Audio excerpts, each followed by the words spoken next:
Bonjour, professeur Kodjo Laurent Adjeoblem, maître de conférence en économie internationale et mondialisation à l'Université de Lomé.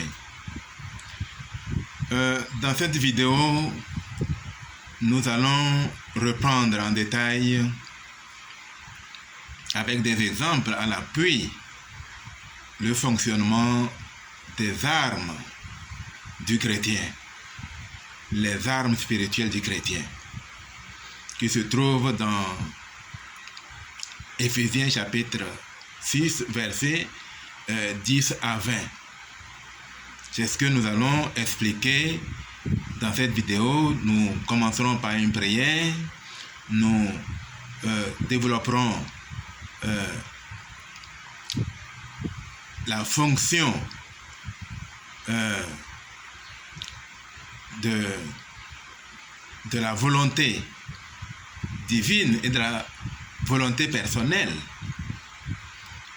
en relation avec notre environnement et comment cette attitude positive ou normative influence notre progression spirituelle. Il est important de noter que il n'y a pas d'exclusion de champ. Il n'y a pas de champ d'exclusion lorsque nous voulons être un véritable chrétien, un véritable disciple de Jésus-Christ. Nous nous rendons compte que nous sommes dans l'obligation de mettre la parole de Dieu en œuvre dans tous les domaines de notre vie.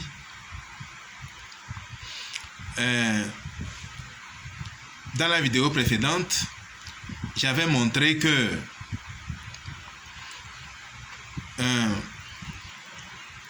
il est vrai que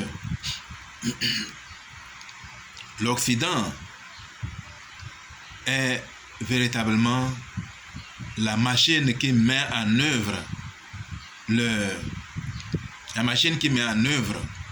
le corps de Lucifer. Ils le savent clairement. Du moins, les sociétés secrètes qui dictent ces choses le savent clairement. Et donc, il n'y a point de laïcité dans ce monde. La laïcité, comme d'habitude, est faite pour tromper les naïfs. C'est pour camoufler comme l'essence du diable. C'est de tromper, de mentir, de camoufler le siècle des Lumières qui est d'inspiration satanique, à camoufler la gouvernance mondiale à travers les sociétés secrètes sous le vocable de laïcité. En réalité, la laïcité n'a jamais existé et n'existera jamais. C'est une façon de tromper le faible d'esprit. Ceux qui font une analyse approfondie de chaque situation, de chaque chose, en fait, finissent par comprendre quelle est la nature des gouvernements mondiaux, de la gouvernance mondiale.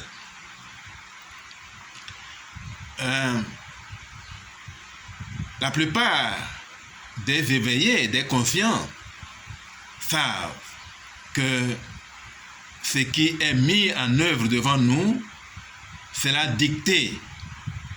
Ce que les gens obtiennent dans leur loge, ce sont ces choses qu'ils mettent en application chacun dans son territoire.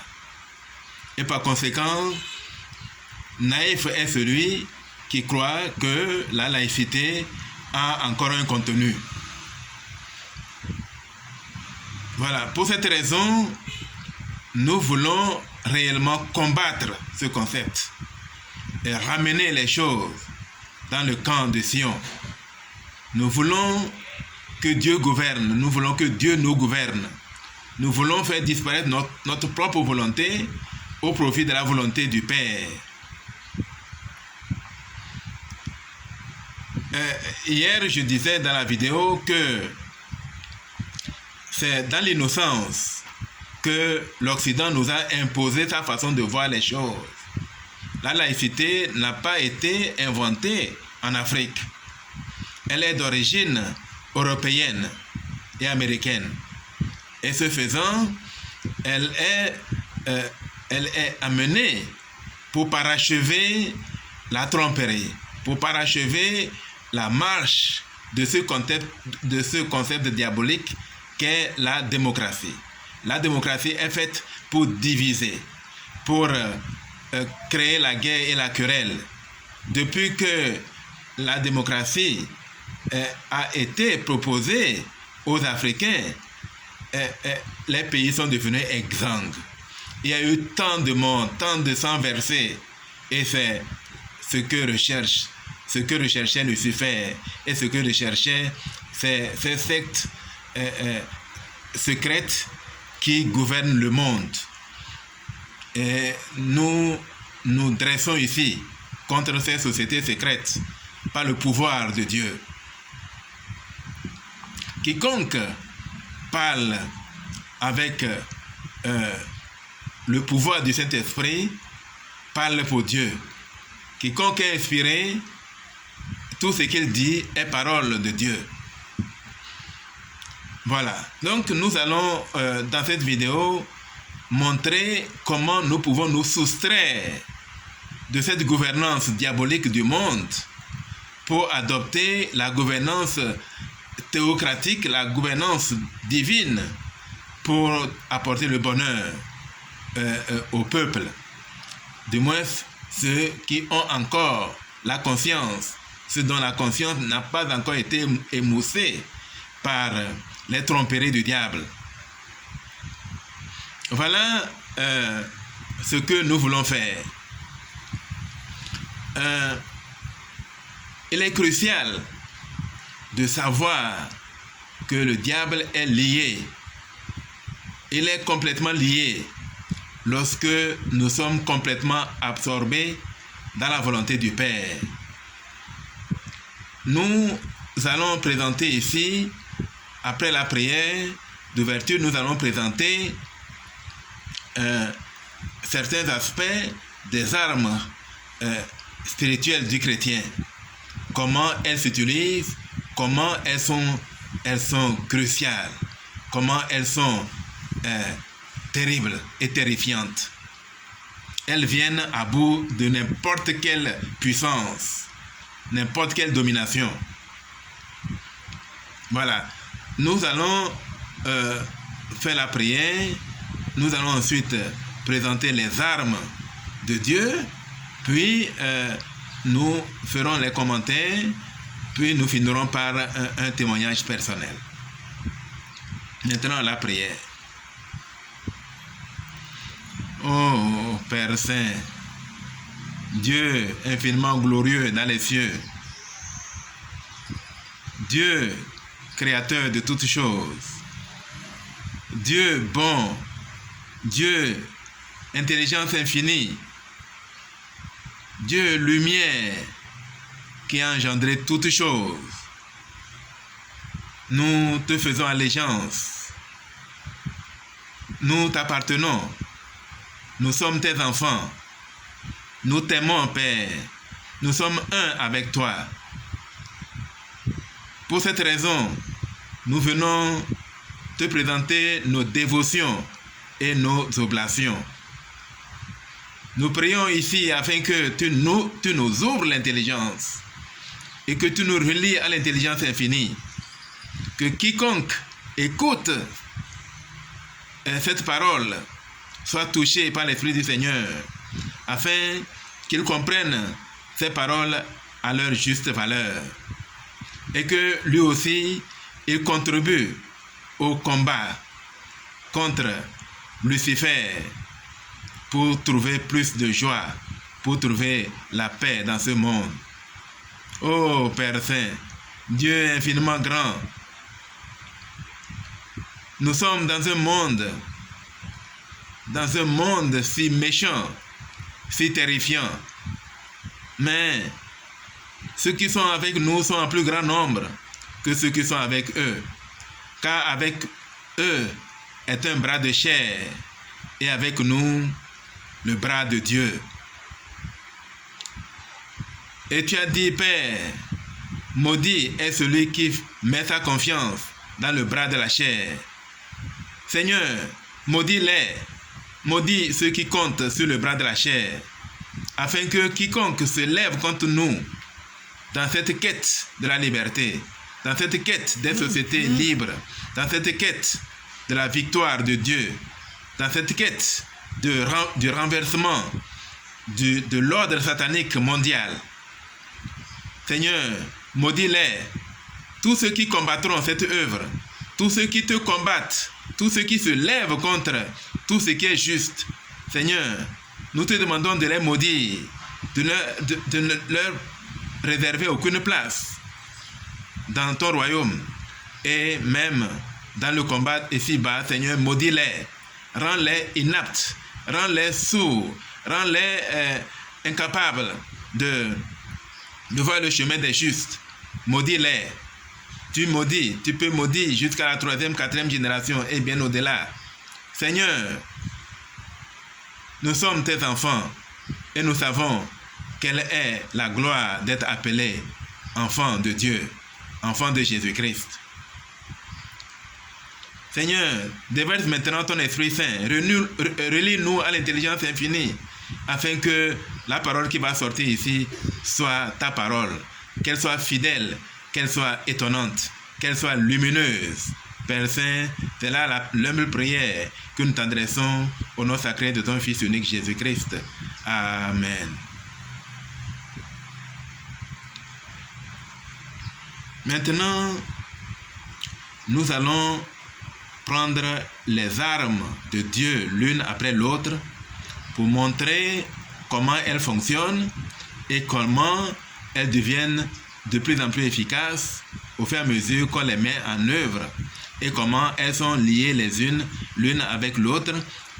Les 6 armes sont entièrement liées l'une à l'autre, de sorte que il n'y a véritablement qu'une seule arme. Bien qu'elles soient 6 armes, elles ne sont qu'une seule arme. En fait, être juste, c'est garder les commandements de Dieu. Celui qui garde les commandements de Dieu, il possède les 6 composantes de l'arme fatale de Dieu. Voilà, donc nous allons commencer avec la première arme, la vérité. Cela paraît simple de dire que la vérité est une arme. La vérité est une arme fatale. Quand nous décidons dans notre cœur d'être totalement véridique, de ne rien cacher, d'avoir un cœur ouvert, d'être comme un livre ouvert et totalement à la disposition de notre Dieu, comme Jésus-Christ a dit d'un des pharisiens, Nicodème, en disant, voilà l'homme en qui il n'y a point de fausseté. Quand il n'y a point de fausseté en un homme, c'est un homme véridique et possède cette grande arme. Nous allons d'abord expliquer comment on peut être intégralement véridique et comment cette arme agit. Voilà. Premièrement, nous notons que le Christ a dit « Je suis le chemin, la vérité, la vie, et nul ne vient au Père que par moi. » Autrement dit, quiconque fait comme Jésus-Christ. Quiconque suit Jésus-Christ possède cette arme, car il n'y a point de mensonge en lui, il est sans fausseté. Pour être véridique, nous devons considérer 3 dimensions. Premièrement, on doit être véridique en parole, en pensée et en état d'esprit. Ou du moins, en acte aussi. Voilà, donc, quand est-ce que nous sommes véridiques en acte ou en parole? Cet aspect couvre beaucoup de commandements de Dieu. Nous disons exactement la vérité. Pas notre vérité, mais la vérité de Dieu. Nous disons continuellement la vérité de Dieu. Parce qu'il y a des cas particuliers de la vérité. Nous ne parlons pas de ces vérités-là. Nous parlons de la vérité, celle que le Seigneur Jésus-Christ nous a enseignée. La parole de Dieu, c'est la vérité. Quiconque garde les commandements, quiconque ne rend point de faux témoignages, quiconque dit ce qui est réellement, dit effectivement véridique. Ensuite, lorsque nous voyons qu'une personne vient de faire une déclaration, il fait une déclaration et nous nous rendons compte que la personne ment.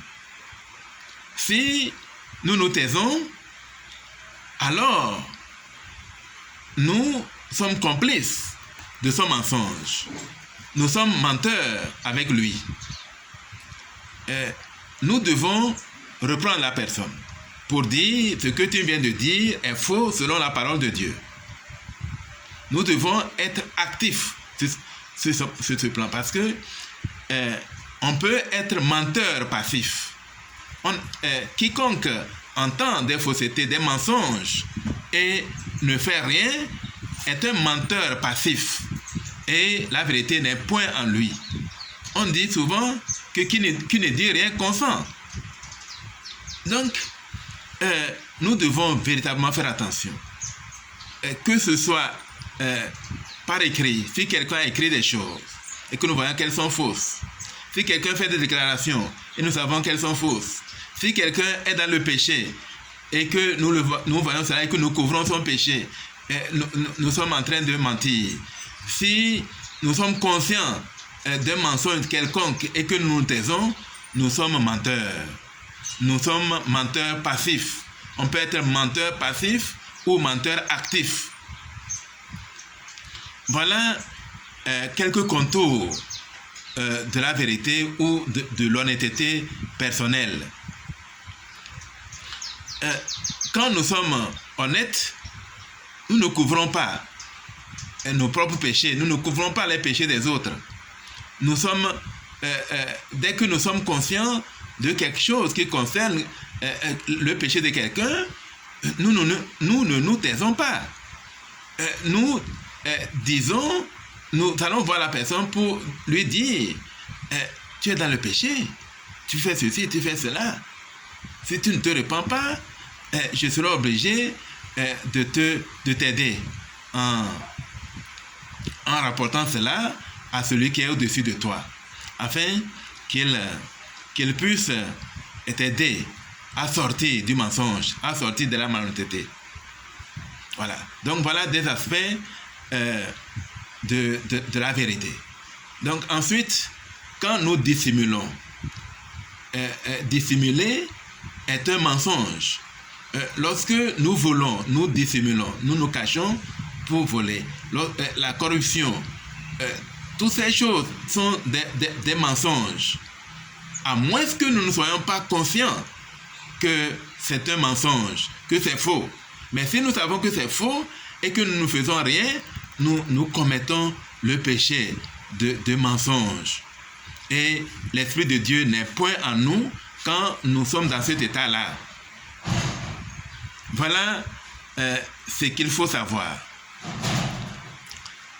Maintenant, quand quelqu'un est dans cet état, cet état lui donne et il respire le Saint-Esprit. Et ce qu'il déclare s'accomplit. La parole de Dieu, Dieu met en ce moment sa parole en lui. Et comme le prophète Élie, quand vous déclarez, les feux peuvent descendre du ciel pour consumer votre sacrifice. Et par conséquent, la vérité est une puissante arme. Ensuite, il faut parler aussi de la cuirasse de la justice. Celui qui a faim de la justice, celui qui, entre deux personnes, juge avec des jugements justes, porte l'arme de la justice, la cuirasse de la justice. Celui qui parcourt le monde en essayant de régler, soit par écrit, soit par des discours, des conférences, celui qui cherche à régler les cas d'injustice dans le monde, celui qui a faim et soif de la justice, celui qui aspire à la justice, celui qui veut que le monde soit juste, que tout le monde soit juste, que ainsi de suite, porte cette grande arme de la justice. Quand nous avons cette arme de la justice, cela rend puissante nos paroles. Il est dit que la prière du juste a une grande efficacité. Cela veut dire que si nous avons cette arme, nous pouvons demander à une montagne de se déverser dans la mer et cela se fera. Ainsi de suite. La troisième arme, le bouclier de la foi. Maintenant, si quelqu'un a la foi véritable, quand il commande que Lazare sorte de la tombe alors qu'il a déjà fait 4 jours dans la tombe, ce n'est pas la foi que Lazare va revivre. Ce n'est pas la foi qu'il entreprend d'appeler Lazare de sa tombe et qu'il sorte. Donc quand quelqu'un a la foi véritable, quand notre foi grandit, elle est véritable, elle est grande comme un grain de sénévé, comme l'a dit notre Maître le Seigneur Jésus-Christ. C'est une arme redoutable, car quiconque a cette arme ne reçoit pas de coups, ou du moins, s'il reçoit des coups, Dieu l'a permis, c'est pour sa progression. Et Dieu vient toujours au secours de quiconque a la foi. Il sait que Dieu arrivera tôt ou tard, Dieu arrivera, viendra à son secours. C'est une arme redoutable. Quiconque a la foi a une arme véritable. La quatrième arme, c'est comment on appelle, le casque du salut. Quiconque recherche le salut, quiconque croit au salut, quiconque est à la recherche de la vie éternelle, il obtient. Quelqu'un qui a la recherche de la vie éternelle, c'est quelqu'un qui a une grande foi, qui garde les commandements, qui accomplit les ordonnances et qui s'apprête, qui marche, qui croit au miracle et qui finalement atteint le repos du Seigneur. Quand quelqu'un atteint le repos du Seigneur, c'est un homme redoutable. Toute personne qui touche à quelqu'un qui a atteint le repos du Seigneur est maudite immédiatement. Il y a des personnes qu'on ne doit point toucher. Car quand vous touchez à ces personnes, non seulement vous êtes maudit, mais aussi votre famille et les enfants, vos enfants, les enfants de vos enfants, ainsi de suite, sont maudits, peut-être jusqu'à la 14e génération. Voilà. Plus la mission de l'élu en question est importante, est grande, plus grande est la malédiction qui tombe sur la tête de quiconque touche à un cheveu de l'élu de Dieu. Voilà. Donc, je donne souvent l'exemple de la terre promise. Tous ceux qui atteignent la terre promise sont en quelque sorte ceux qui sont prêts également pour la vie éternelle. Car dans notre vie, quand nous atteignons la vraie terre promise, c'est le signe que nous sommes sur le chemin de l'exaltation. Quand nous sommes sur le chemin de l'exaltation, à un moment donné, nous rentrons dans le repos du Seigneur et en ce moment-là, nous expérimentons de grandes joies, un grand bonheur. C'est là notre terre promise. Elle n'est pas toujours physique, elle peut être une condition de vie. En ce moment-là, c'est la promesse que nous sommes rentrés dans notre exaltation, même avant la fin des temps. Actuellement, il y a des gens qui ont déjà le chiffre 999 sur leur front. Ceux-ci ne peuvent plus être rattrapés par Satan. Ils ont atteint le repos du Seigneur. Ils sont des élus de Dieu. Quiconque a le chiffre 999 sur son front est redoutable. Quiconque touche de telles personnes est maudit immédiatement. Voilà le casque du salut. Donc quand nous cherchons le salut, à un moment donné, nous atteignons un degré de salut à tel point que nous vivons déjà par avance le salut dès maintenant. Donc, pour avoir l'exaltation, nous devons vivre la condition céleste sur la terre. Et quiconque vit la condition céleste, la loi céleste sur la terre, va connaître l'exaltation. Et dès maintenant, cette personne est glorifiée. Et même si cela ne se voit pas physiquement, son esprit est glorifié. Son esprit terrifie Satan. Donc c'est une arme redoutable que de porter le casque du salut. Ensuite, il y a la cinquième arme, c'est la préparation que donne l'évangile de paix. Ce sont des chaussures à nos pieds. Donc quiconque a accompli toutes les alliances nécessaires et indispensables avec Dieu, telles que la foi, le repentir, le baptême d'eau et de feu, la prêtrise d'Aaron, la prêtrise de Melchizedek, la dotation et le scellement, est un homme ou une femme préparé. Ils sont des prêtres et des prêtresses ordonnés pour être des prêtres et des prêtresses et ont un grand pouvoir en eux. Ils peuvent faire tomber les montagnes. Quiconque est préparé n'a rien à craindre, car en lui rayonne le pouvoir de Dieu. C'est véritablement cela. Donc quand quelqu'un est préparé, il marche sur le chemin des alliances, il garde les commandements de Dieu, il marche sur le chemin des alliances et en toute chose, il espère le miracle. Il n'est jamais pris au dépourvu. Il espère le miracle dans chaque chose qu'il fait. Voilà une personne qui est préparée. Quand on est préparé, on espère à chaque instant le miracle. La dernière arme est la prière ou la parole de Dieu ou l'Esprit de Dieu. Quand nous prions, quand nous prononçons des prières puissantes, tout le monde sait à quel point la prière est puissante. Et quand nous avons les 5 armes précitées et analysées, est puissant dans la prière. Il est redoutable. Il est redoutable comme Dieu. Et nous savons bien que ce n'est pas la prière que Moïse a fendu la mer Rouge en 2 parties pour faire passer les enfants d'Israël. Ce n'est pas la foi et la prière que les enfants d'Israël ont traversé le Jourdain à pied sec. Ce n'est pas la foi que Noé a construit son arche et a sauvé sa famille. La foi, la prière de la foi a une grande efficacité. Voilà la réalité des choses. Quiconque est dans cet état devient une ressource, devient une grande chose pour notre Dieu. Il est terrifiant.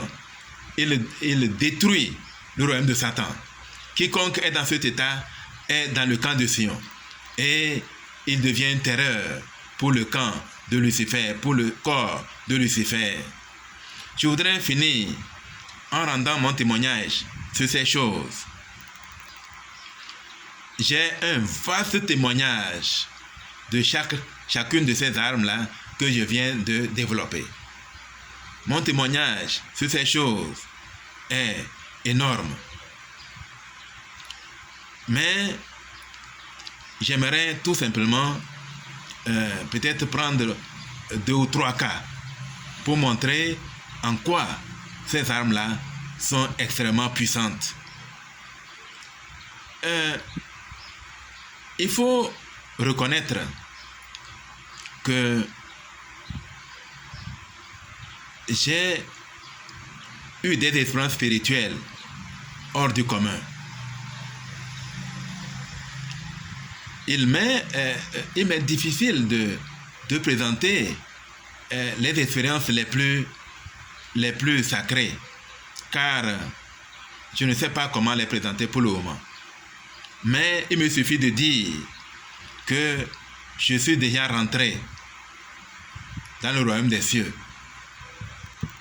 Je suis déjà allé et j'ai déjà goûté à la joie qui existe dans le royaume des cieux. J'ai cette expérience-là.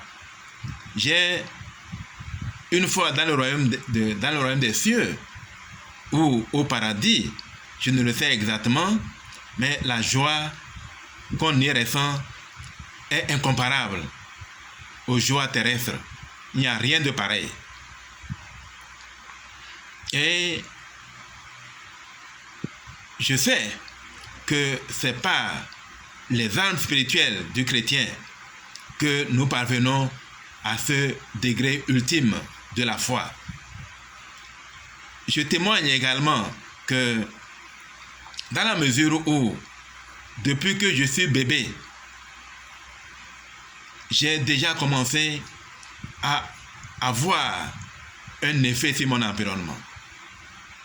Il m'a été dit par ma mère que le jour de ma naissance, la sage femme a fait une grande chute du haut de la table d'accouchement. Je ne sais pourquoi, mais elle a fait une grosse chute. Plus tard, j'ai eu tous ceux avec qui je me suis frotté, qui ont été gravement injustes envers moi, ont récolté ce qui est véritablement amer. Soit ils deviennent fous, soit ils meurent, soit ils sont maudits d'une malédiction incroyable. Cela est dû au fait que mon cœur est tout entier à Dieu. J'aime véritablement les choses de Dieu. J'aime Dieu véritablement. Je dis toutes ces choses au nom sacré de notre Seigneur Rédempteur Jésus-Christ. Amen.